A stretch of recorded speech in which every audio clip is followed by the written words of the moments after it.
Good evening, everybody, and welcome to Songwriting Simplified with me, Jonny Lipsham, here at jonnylipshamstudios.co.uk. It is the 7th of June, so it's D-Day +1 for those of you that are into military history and all of that. I hope that everybody is doing well and has had a good start to their week. I was doing well until maybe about 5 or 6 hours ago when I suddenly started to come out with a cold. So yeah, I'm feeling a little rough, but we'll get through the show. We'll be fine. We'll get through it. So please excuse the snorts and snuffles that you hear through the course of this evening. I apologize. But yeah, this has literally just started in the last maybe 5 or 6 hours. So I hope everyone's doing good. We've got a few people here already. We've got Keith, who was first in the door. Keith is not always the first in the door, but he was this time. And we've got Billy Morgan, and we've got Ronald Figura, and we've got John Hawk. We've got Boris Dancy here as well, and we have Christopher Mrakna as well, and Don Oliver so far.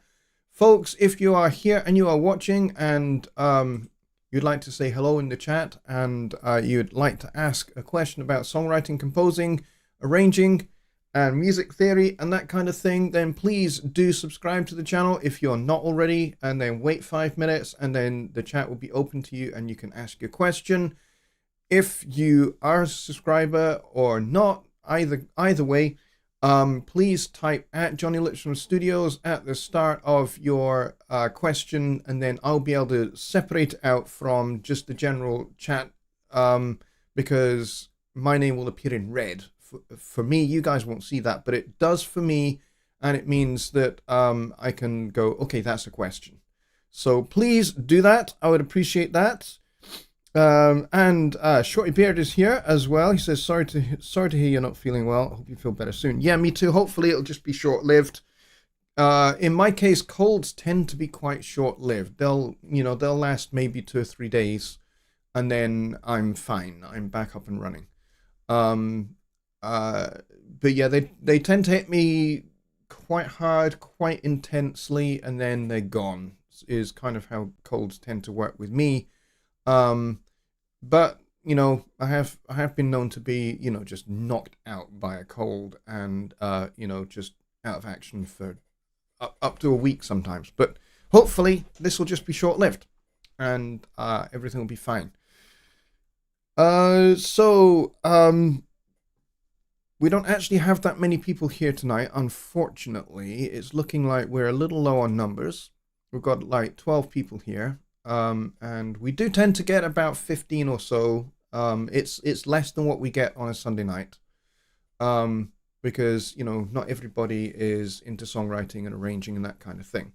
But if you are here because you are into songwriting and you want to learn more about it and how to basically just take songwriting concepts and make them simple and easy to understand. And we got Rich Cresswell here as well from Studio One He's here. He says, salut, good evening to you, my friend. Rich is a fantastic composer and arranger, and he writes music for games and TV and things like that. So he's one of our experts here. So he can certainly pitch in and answer questions as well. So we're talking about bare bones basics of melody writing and how to make that simple. And we've talked about, kind of question and answer phrasing and breaking down a large concept such as, how do I get started when melody is such a, it's just, how do I stop it meandering aimlessly up and down a scale or something? And so we talked about in previous shows how to break it down into like a little 2-bar phrase just using 5 notes, so the pentatonic scale, which will fit over most chords in a given major key, or you can do it with the minor pentatonic scale as well if you're in minor keys. and then having an answering phrase to that, and then just, you know, an answer, a question, an answer, another question, another answer, and then you can repeat all of that, and then you can start with a new question, maybe taking some ideas from your initial question and expand. That was a combination of extending and expanding. So let's go with it. Extending. There you go. Expanding and extending the idea that you initially had, and then answering that. So, you know, kind of you're challenging the other person in this conversation to go deeper still with the melodic ideas. And so that's how you can break something large down into smaller and smaller pieces so that it's easier for you to put together. So I suggested using the pentatonic scale to get you started, because in a major key, the major pentatonic scale,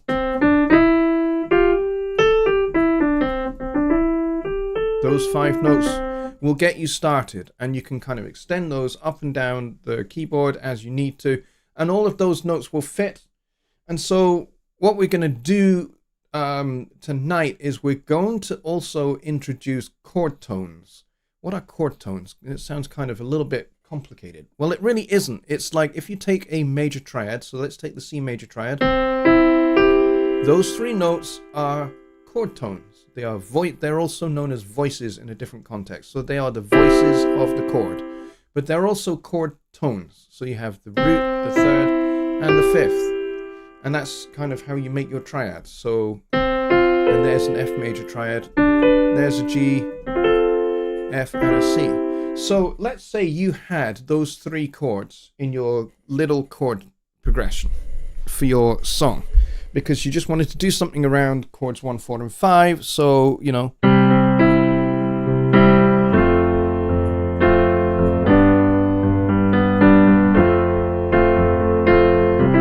now the pentatonic scale will fit perfectly over those. But what if you want to have some other notes to play with?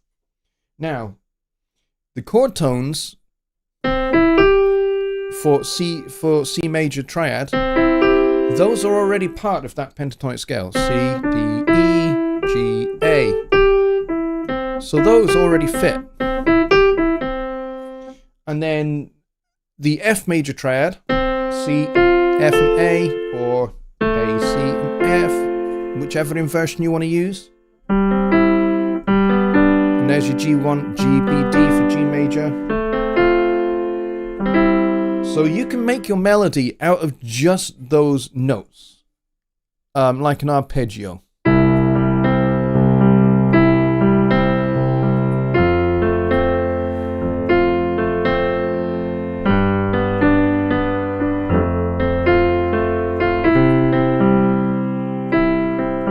And already you've got a melody just by playing the notes of the chord. So that's another simple little thing that you have. So you can combine these. You can combine the chord tones and the pentatonic scale. And you can also make use of the whole major scale as well, because all of those notes are going to fit in one way or another. Now, if you're on the C major chord, that might not necessarily fit unless you resolve it downwards. So, you know.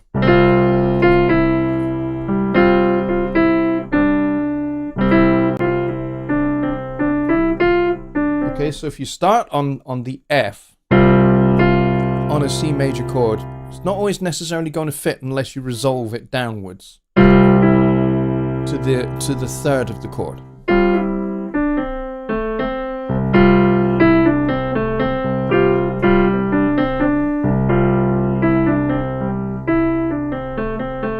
So you could do something like that, just using, so I'm using the pentatonic scale, but I'm starting on that F, resolving it downwards. It provides just a little bit of interest.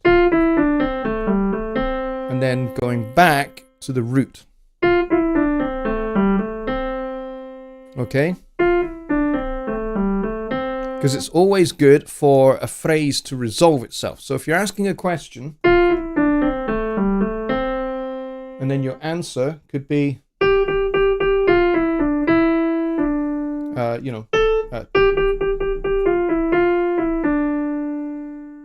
And that doesn't need to resolve necessarily.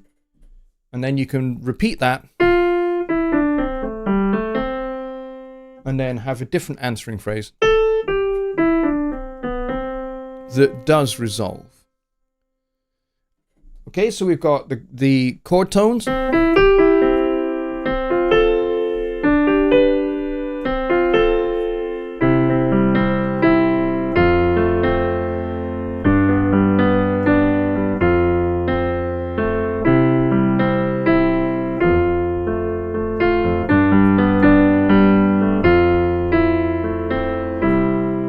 And already I've just made a little melody just like that. And I've actually incorporated some little question and answer things there as well. Okay, so if we combine the pentatonic scale and those chord tones and the idea of tension and release, so a tension note that doesn't resolve leading to a resolution at the end of a phrase, those are your bare bones building blocks for creating a melody, and a melody that is strong, a melody that's going to be memorable, and a melody that's going to make sense. Because at the end of the day, music is a language, and we're trying to make sense. We're trying to communicate an idea that makes sense to our listener. And especially when you combine that with lyrics, then, you know, you want your lyrics and your melody to go well together. So if you're writing something that is sad and dark, for the most part, you're going to want a melody that's not bright and happy like that. You're going to want something that's a little darker. So that's where, you know, a minor key and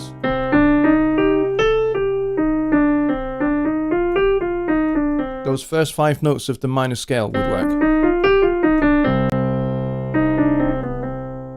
And then use that leading tone as well, which is the B going up to the C.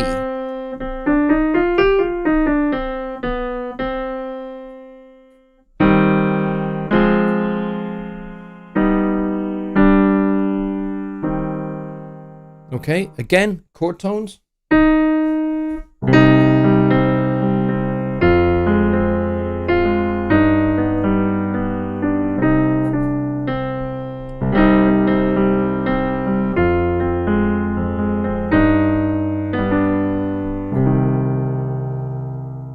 So, you know, you're not necessarily going to write something that is bright, you know, lyric-wise, something that is bright and upbeat and happy. You're not going to necessarily write something about how joyful life is and how exciting something is, or how in love with somebody you are with that kind of a melody.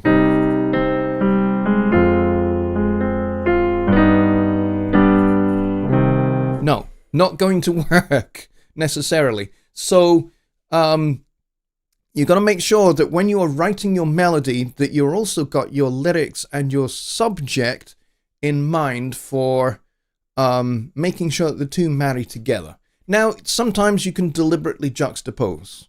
You can write something that is dark that has a bright melody. I've done that too, and I've done the opposite, where I've written about something that is ecstatic and joy-filled, but I've made it a little bit dark. So you can do that as well. So we've got our pentatonic scale, we've got our chord tones. Everything is nice and simple and clean and diatonic and crisp. And there's not a whole lot of tension. So what about the situation where you have a song that is a little bit tense and a little bit angst filled? Maybe there's some lack of resolution in the lyrics, and that's deliberate. That's something you want. Well, this is where you can borrow from other keys and you can bring in chromatic tones. So if we take this C major triad, every one of those notes can be approached chromatically. That means not necessarily stepwise, diatonically. Diatonic meaning from the scale of the key, either from above or below. So, for example, let's take the most common one that you would hear in popular music or in blues, and that is where you approach from the third. That that major third from the semitone below.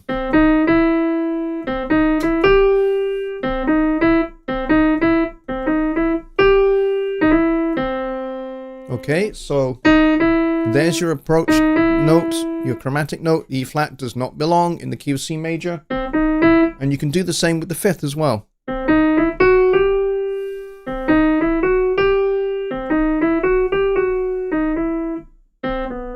And of course, either a tone below or a semitone below for the, or from above for the root as well.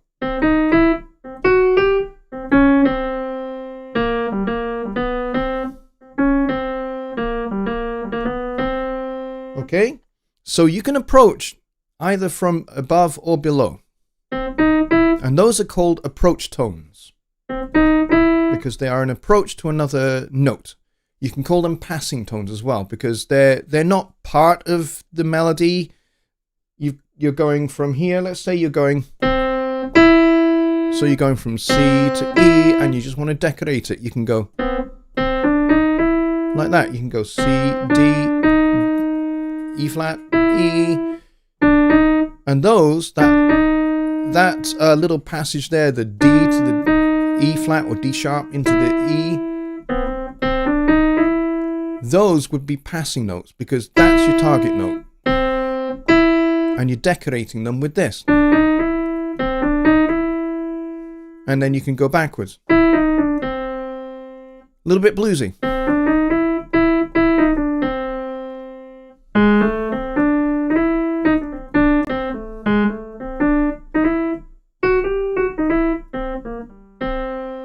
It is a little bit bluesy, but all of those are little passing tones. Okay, so you've got diatonic notes which belong to the scale. You've got chord tones, or all of those are notes you can use for melody, and then you've got all the other notes in between that you can approach them with.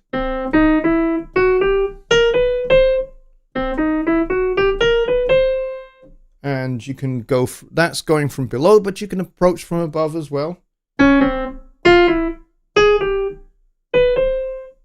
And those will work just as well. So you can use any of those to get from one note to another. You don't have to go straight to them. Like, you know, if your melody is like we did before.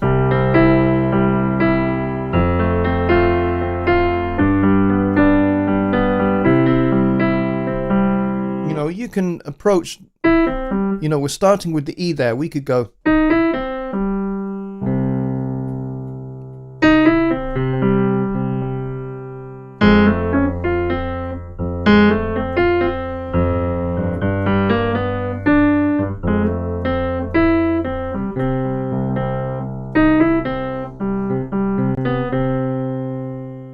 Okay, so diatonic notes, chord notes, passing notes, chromatic passing notes.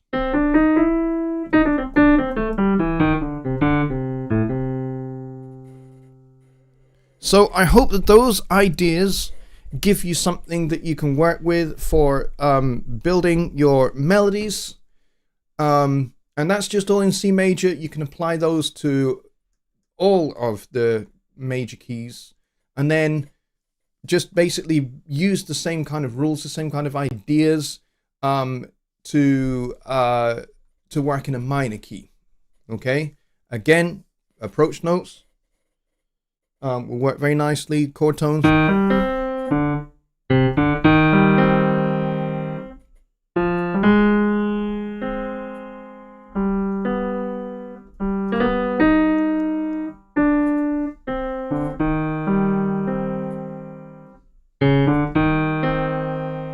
Okay, so I hope that those kind of ideas help. So let's get on to some questions. Let's see what we got here. Do we have any questions? It does not look like we have any. Sounds like Cruella de Vil, says Shorty Beard. Yeah, it kind of does. Some of those anyway. Billy says, bus just joining, so good evening everyone. Okay, no problem mate. Take care, Billy. Good to see you, mate. Paul Stallone is here. Hello, good to see you. and you are in Australia. Awesome. So it's going to be in the middle of the day for you, which is fantastic. I hope you're having a spectacular day down under in Australia.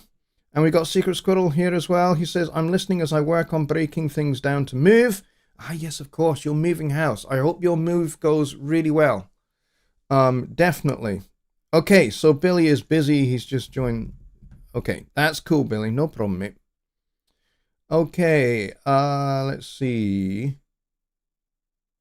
Yeah, I'm not seeing any questions at all. So John Hawk says, last week's episode was great. Yeah, last week's episode was really good fun to do. And we got some really good questions in the chat as well. So I hope some of those ideas for melody writing will help you to be able to extend some of your ideas and give your melodies a little bit of color and a little bit of extra interest. Okay, Ron Figura says, Studio One question, but it's about a musical aspect. Okay, Ron, type away. We'll get your question.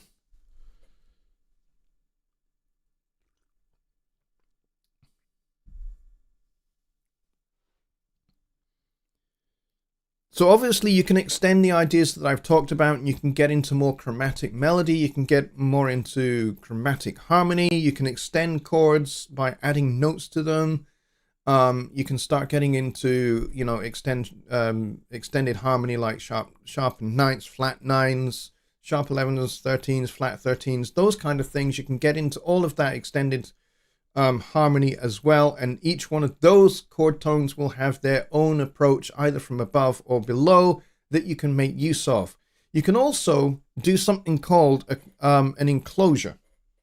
So let's say we have a note, so we have the third of this chord here, the C major chord. So you can do an enclosure, which basically means the note below and the note above, with that being your target note. So kind of like you're using the above and the below chromatic notes. So we're using the D sharp and the F.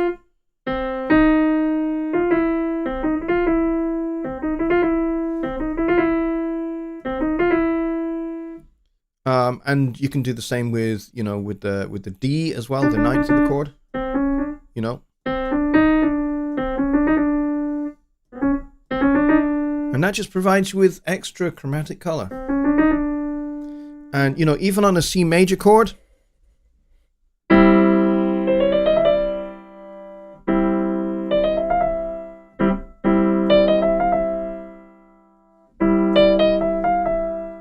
even though the D sharp doesn't belong,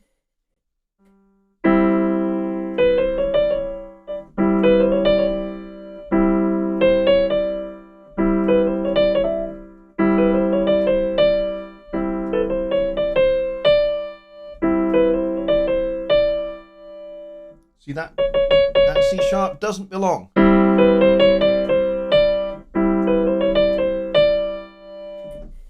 But you only hear it as a passing tone. You don't hear it as the main tone, which is why it works. So, whilst we're waiting for Ron to get his question in, let's get to Rich's here. He says, I like to use from time to time chords that don't fit with a key. Are there some useful or interesting chords that can work like this? Yeah, we've talked about tritonal substitution chords before, where you take a chord, and just like in a soccer game, when you want to replace a player who's on the pitch with somebody that's on the bench, you want to try and substitute like for like, or a player that will do the same job or a similar job. So they need to have key skills that are in common in order for a substitution to work well. So, for example, this G7 chord. If I want to swap this for another chord that will do the same job, i.e. resolving to C, then what I can do is I can substitute it with a chord that has some common notes. So it has common chord tones. So let's see what we have here. We have root, we have 7, we have third, we have 5. let's take away the 5 and leave just the root, the 7 and the 3rd. What other chord has the F and the B in common with it? Well, if I walk up 3 whole tones and I get D flat 7, they are exactly the same notes. The F and the B remain the same, but instead we have D flat. So now we know that D flat will work as a substitute for G7. So if I'm doing a 2-5-1,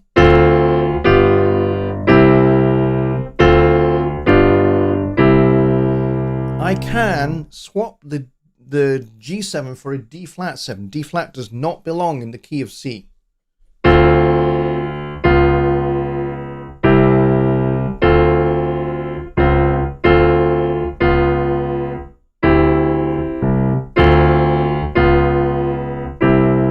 And it will do the same job. So if I just take away the 5th of each chord here,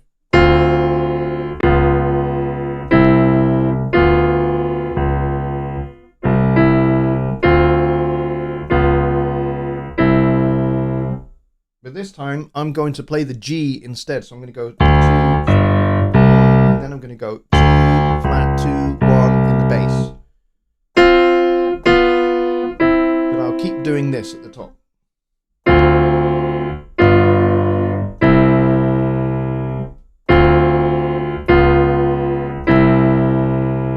So it does the same job. So there's a chord that doesn't belong in the key of C major that works in the key of C major. Other chords that also work in C major when we're talking about cadences, so like finishing something, is this Neapolitan cadence, which is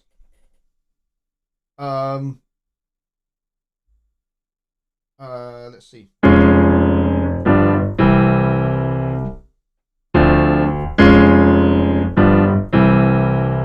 So instead of chord 2 or chord 4, so if you're going to go 4-5-1,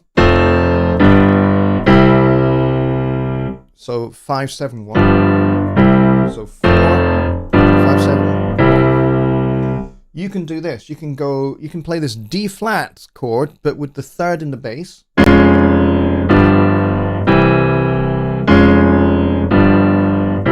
Kind of does the same job as.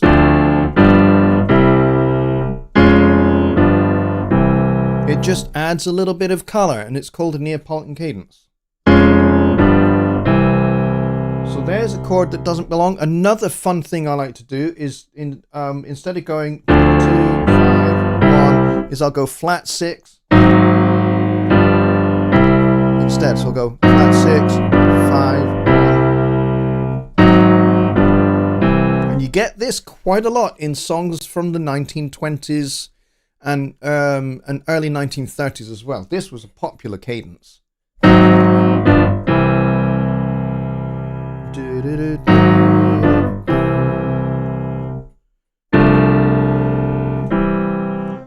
So, you know.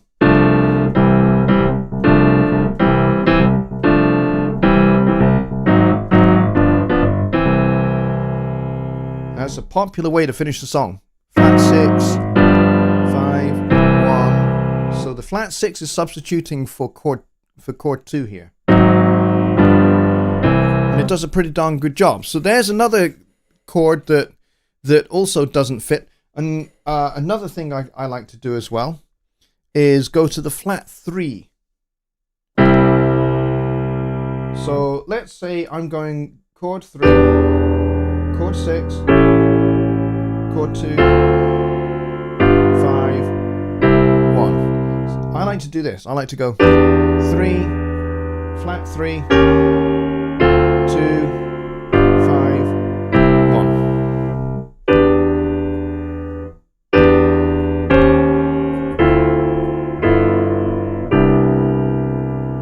And it's just another nice way to kind of finish up something as a turnaround.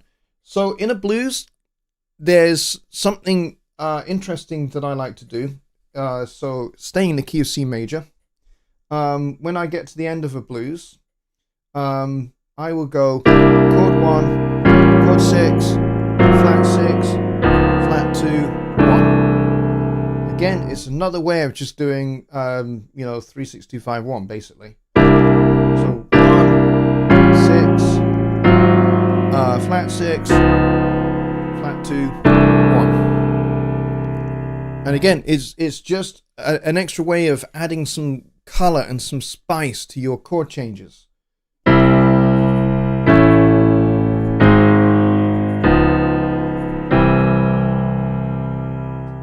And also, because you've got those extra spicy chords, you've got the chord tones from those chords as well that you can use in your melody.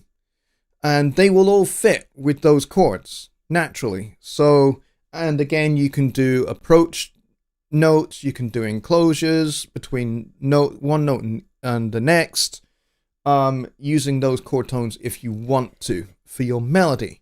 And it'll make your melody sound really interesting, and really different. It might get to a point where they become a little tricky to sing, but that's okay. Things like enclosures and chromatic passing notes are things that you should kind of do to color a melody, not necessarily to be a feature of the melody. So use those kind of sparingly to draw attention to a particular point in your lyric, is what I would suggest you do with things like enclosures and passing notes and things like that. But that's a good question. Let's see. Let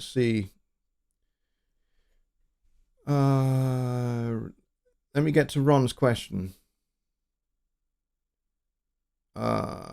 He said, played some 8th note quantized Hammond parts. When I do a glissando, the notes are very detached instead of slurring as they should. Is there a musical function to fix that? I think a damper pedal would be a bit much since Hammonds don't have damper pedals. It would get messy. Yes, there is. And this is how it's done on a real Hammond. Let me show you. Let me just get that on there. So instead of using your finger, which, as you say, the notes sound a little bit detached from each other.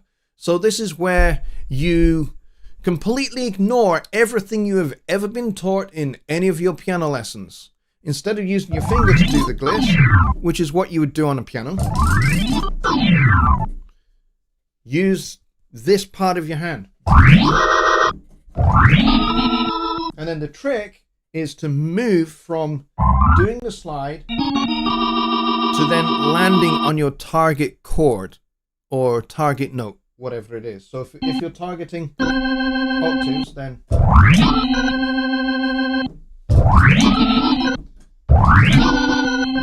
and yeah, it can be a little tricky.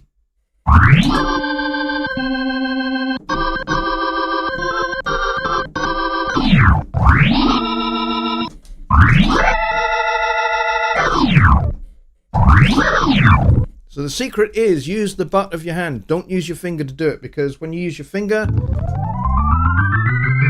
the notes are running into each other. But if you use the butt of your hand, you're smearing the notes into each other.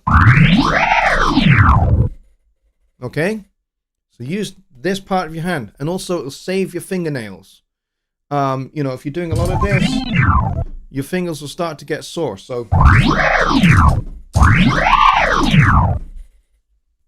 use this part of your hand here. It'll save you. And also, you don't need a damper pedal. And that's exactly what they do on a real Hammond. Good question. John Hawk has a question. He says, what's another pop song format other than AABA? Well, there's verse, chorus, bridge, chorus, verse, chorus, bridge, outro, and variations thereof. Those are not AABA form. However, the verse within it might actually be an AABA if you look at how the melody is broken down. AABA is very popular. It's basically a variation on on ternary form, just kind of in a condensed fashion. So what is ternary form? Ternary form is where you have an A section, a B section, and then the A section comes back. So all the AABA does is it repeats that first A section. So ternary form is also popular. And then of course there is 12-bar blues, which is also another really familiar format, because you can use the same form for both verse and chorus for your song. And the variation might be different rhythms for your rhythm section, or, you know, maybe in your chorus you have backing vocals and horn section, and in your verse you don't have those. You maybe strip it back to, you know, just rhythm section and the lead vocal, and then maybe a little horn motif here and there.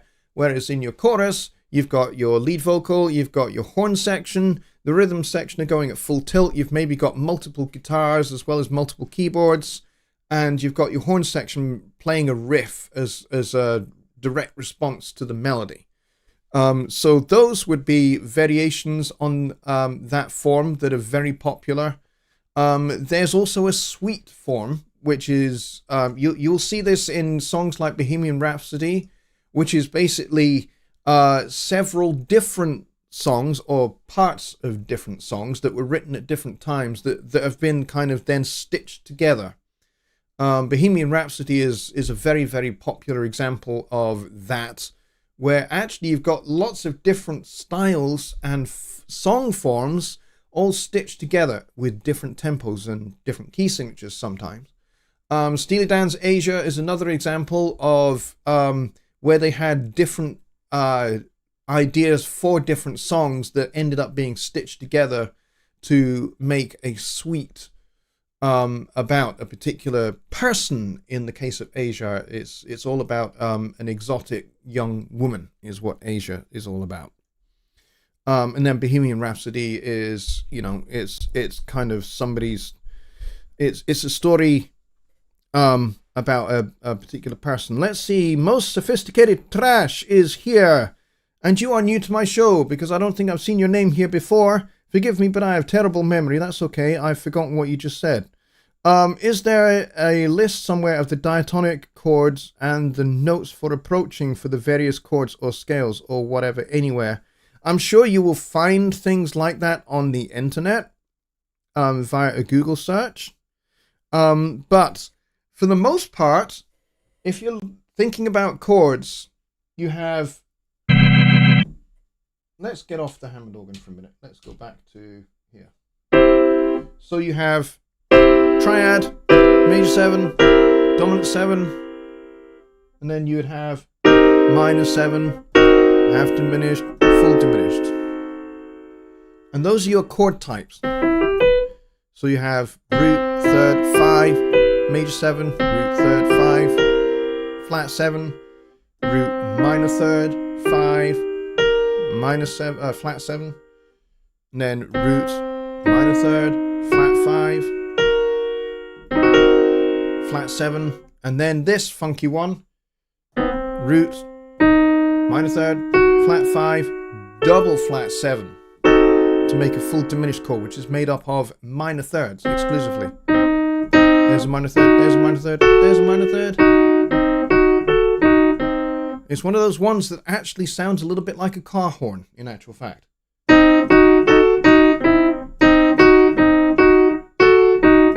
Or at least it can do.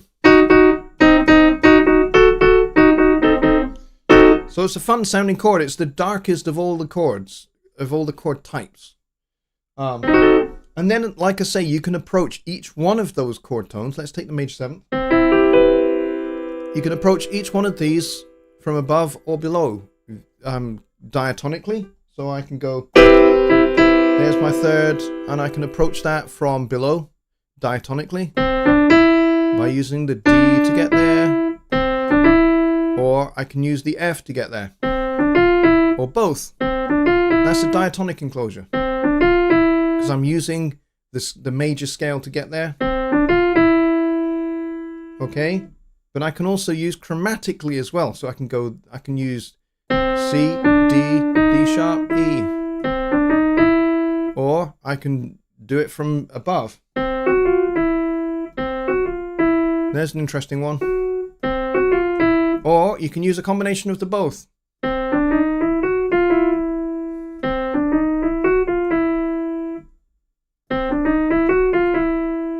Depends upon how chromatic you want to go for your melody. And you can do that for each one of the chord tones. So let's take the fifth. Okay, so let's do diatonically. There's from below. There's from above. Here's a combination. And then let's take the chromatic approach. We're going, our target note is the fifth of the chord. So that's from below. And here's from above. Combination. Whatever takes your fancy. And then you do the same for the seventh.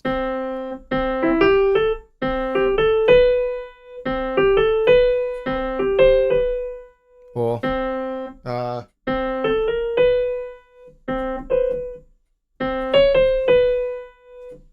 whatever takes your fancy. So and then enclosures are going to be, you know, note above and note below as well. So those are either diatonic or chromatic, whichever you prefer.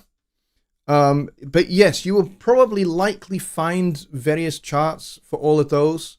And all of those basically are just options that are available to you by way of getting from one note to the next. If you imagine the scale for your song as being, I don't know, a street with houses.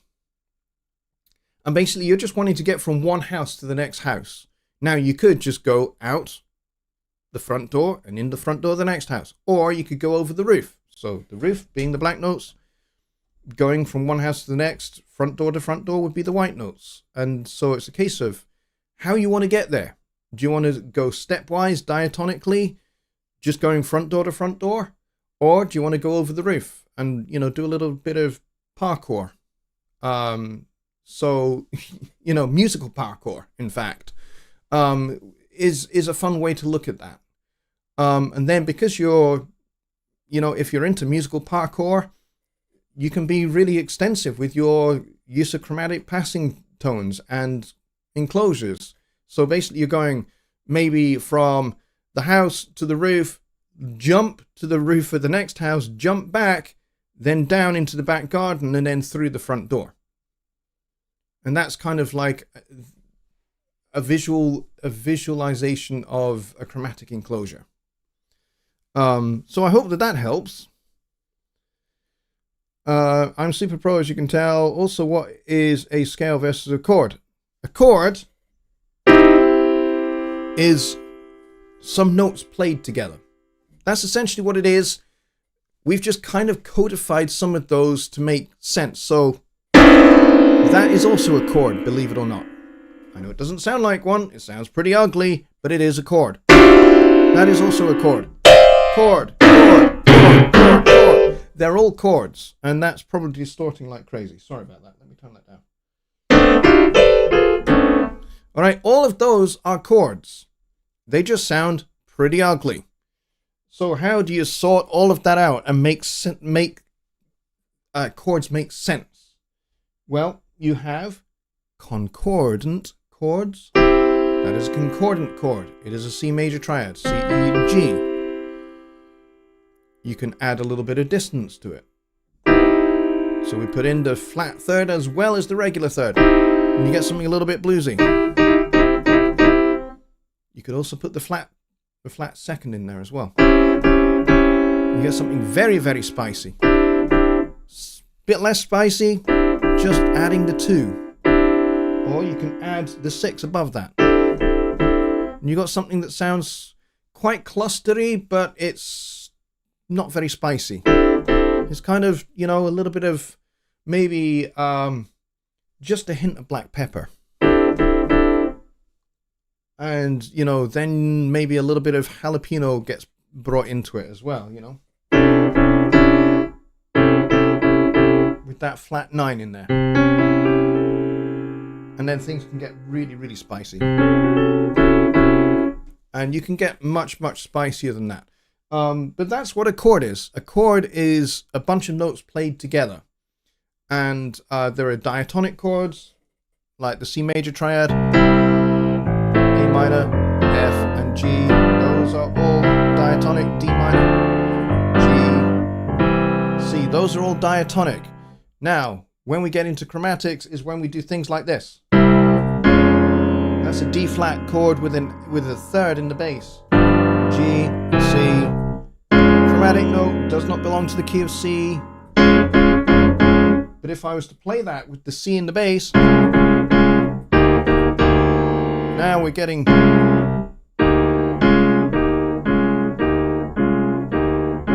little bit spicy. I'm playing it quieter, but it's spicy still. Or how about G with an E flat in the bass? I like the sound of this one.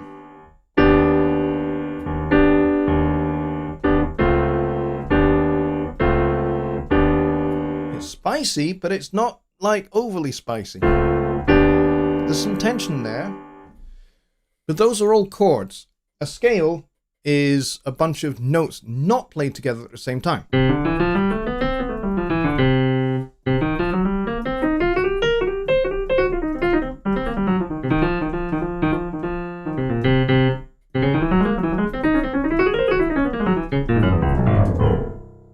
Diminished whole tone scale.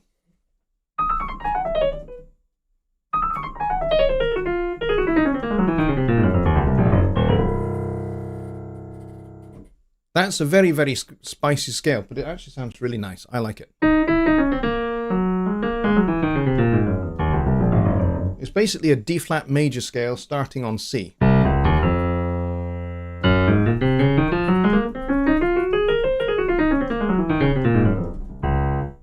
Except you're playing the third instead of here.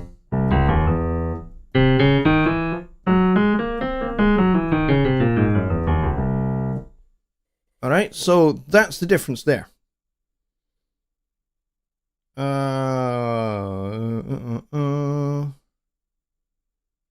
Let me see if I missed anything.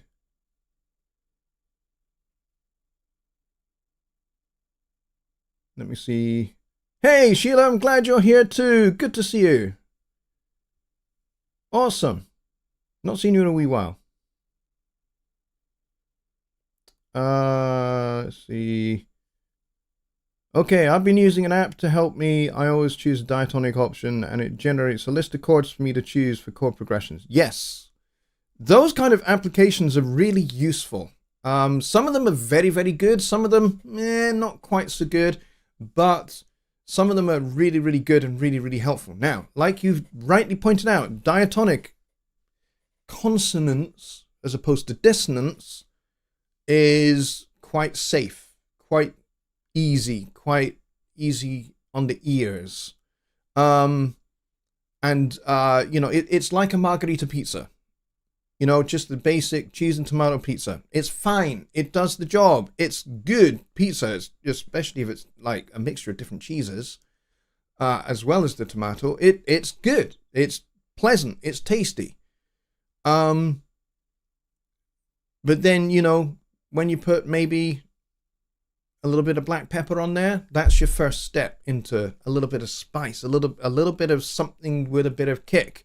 And that's where, you know, those black notes and, you know, like I said, you know, musical parkour comes into play. And, you know, the more skilled you get at, it's just like parkour. You know, the first thing you do when you're doing parkour, I know a little bit about parkour because my eldest daughter was into parkour for a while. You know, when she first started out, the first thing that she would do was she would leap, like up a flight of stairs. She would leap from the ground to the third step and then leap back again. And that was her first little foray into parkour. And then she would go from the ground to the wall to that third step. And then she would start going further. And she'd start jumping from the bottom to halfway up the steps. And then from the bottom to nearly the top. And then from the bottom to the top without touching a single step. So those were things that she practiced. And then when she got better and better at them, then she started doing things like cartwheeling up steps or, you know, going from this, from jumping to grabbing onto the handrail with feet still in the air, and then do a full flip landing on your feet at the top of the stairs. So she did things like that, and she got really quite good at parkour. And then she would, she got to a point where she would like stand on the top of a wall, and she'd jump from the top of the wall to a lamppost, and then she'd slide down the lamppost to the ground and things like that. So she got fairly good at it, fairly advanced at it. But the first thing you do is you start with those baby steps of, just a couple of steps, and then you build it up. You get better and better at it. And so it is with music as well. You start with the bare bones basics of things like just the basic chord tones.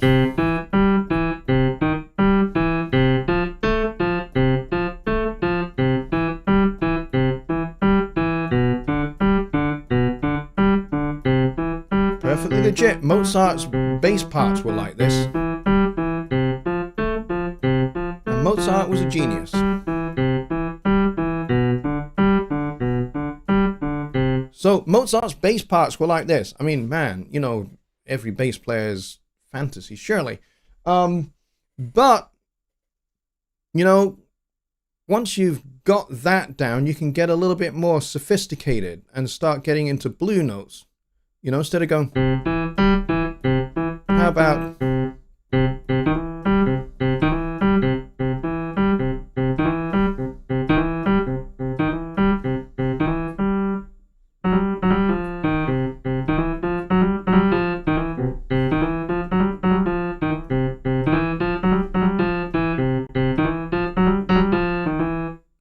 Now I'm sounding really, really bluesy, but all I'm doing is just approach note, approach note, approach note, approach note, approach note, from above, from below.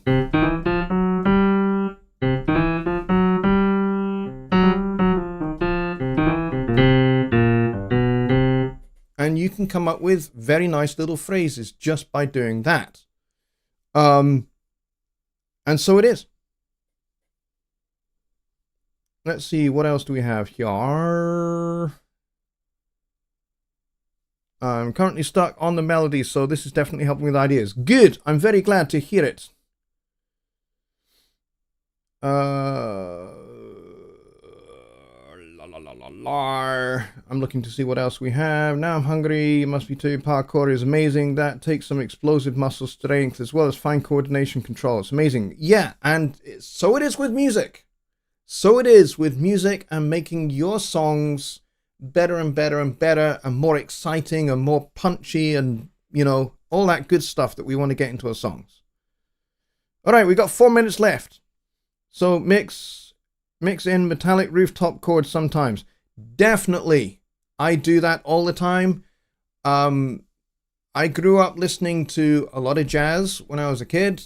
It's kind of how I learned how music works, to be honest, was listening to great piano players like Thelonious Monk, Bud Powell, Chick Corea, and other great, and Billy Strayhorn, Duke Ellington, and I listened to Charlie Parker, I listened to John Coltrane, Dizzy Gillespie, Miles Davis, but I also listened to bands like Weather Report, Tower of Power, Steely Dan, Parliament Funkadelic.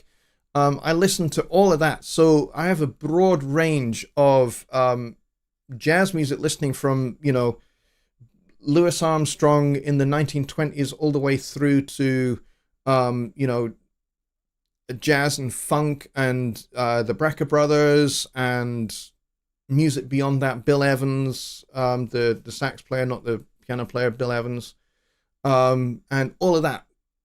Way up into Albert Ayler and Archie Shepp, and into freeform jazz, where a lot of things like chord changes and scales and things like that are kind of dispensed with, and it's much more about playing what you feel emotionally through your instrument, and less about kind of specific rules and specific form and functionality. It's a different kind of expression of the language of music. And when you first hear freeform music, you'll go, that just sounds like a cacophony. It sounds like there's no, it's like everybody's talking at once and nobody's actually really saying anything.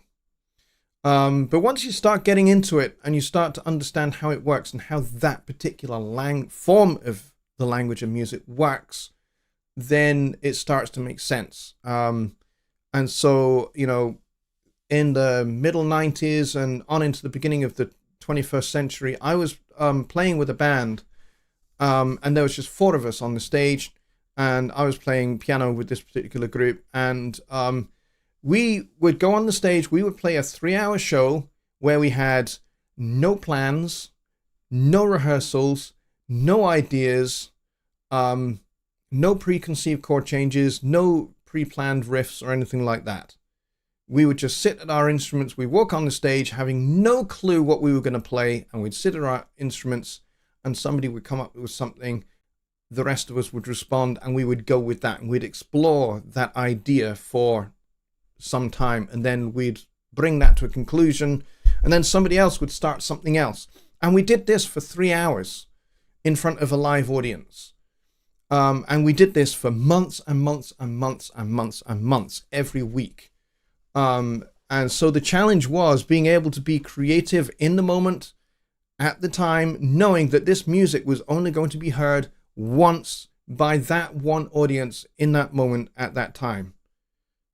So in its, you know, that's kind of like the purest expression of improvised jazz music for me. And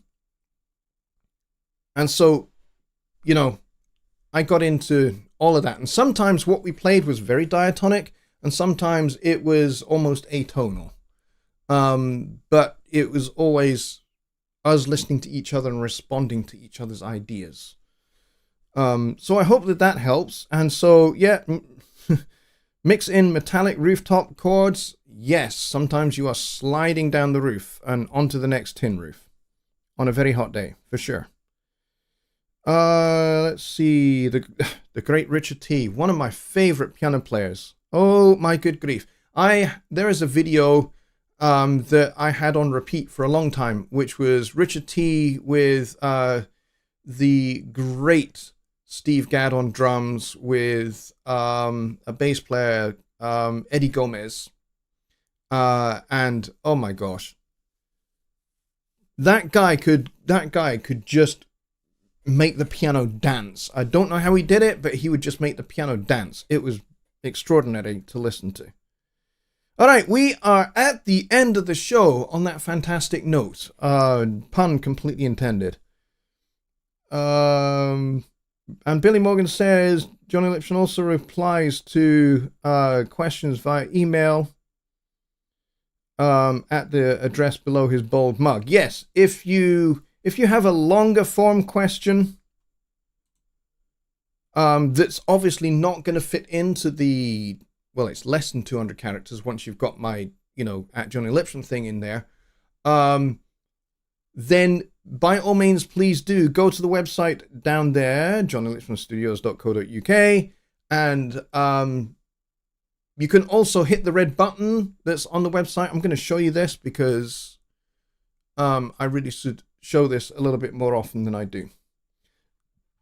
So when you go to jonnylipshamstudios.co.uk, just type it in there. This is the website. There's me talking to you without any sound. That's just an ad for Sunday Night Live, which is my other live stream show that I do. For those of you that don't know, it's 6 p.m. Central Time, like this one, except it's more orientated around music production and Studio One in particular. And there's this button at the top here. Click the button below to get your free compression course and free multi-track files to practice on. So if compression is something you struggle with, or even if it is just you want to get better at it, then click this button here and you will get a free tutorial course all about compression and different types and styles of compression. Plus you'll get a bunch of multi-track files that you can try it out with, which by the way are multi-track files of one of my songs, which I'm letting you guys use. However, if you do decide you want to put one of your mixes of that song up anywhere like SoundCloud or somewhere like that, you are absolutely at liberty to do so. But please, my only caveat is that you credit me, Jonny Lipsham, as the artist, because it's my song, and there's kind of copyright stuff involved there. So I'm happy for you to put your mixes up to enable you to get work for mixing, if that's what you want to do. Happy for you guys to do that, but just credit me as the artist and point back to my website and point back to my own SoundCloud page. I would appreciate that if you did that. So go down to the bottom here and you'll see this contact form, or you can just click contact us. It'll get you to the same place. Stick in your name here, stick in your email address, and then type in your question here. And just say, whether it's for Sunday Night Live or for Songwriting Simplified, if it's kind of more orientated around the things we talked about tonight. And then just hit send. And I will get that to my email inbox, and we can consider that for another show, either on a Wednesday or a Sunday. And just make sure that you're here so that you get to hear the answer to the question. All right. There we go. Awesome. There we go. I did my best to put this into my own way.